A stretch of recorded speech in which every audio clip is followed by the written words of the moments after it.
Before showing Roberta and Susan the final property, I want to find out more about what it's really like to live in Costa Rica. I'm meeting retired business executives Ivy and Chris Penman, who relocated here 3 years ago. Why did you choose Costa Rica's Central Valley?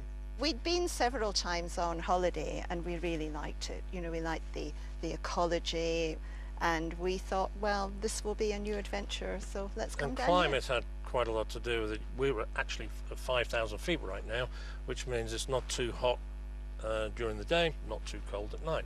We don't have any air conditioning, we don't have any central heating. Another reason we came here was because of the wonderful wildlife.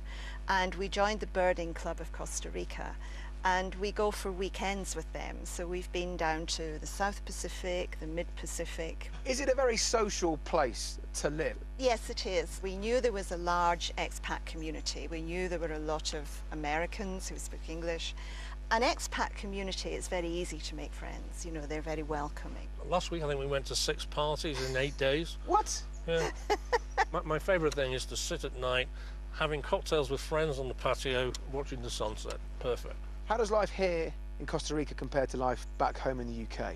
Things are much cheaper here, especially fresh foods, gasoline. It's a bit like the UK in the 1950s. All the villagers wave to you and you go say down the good morning mountain and they all wave, and the people are wonderful.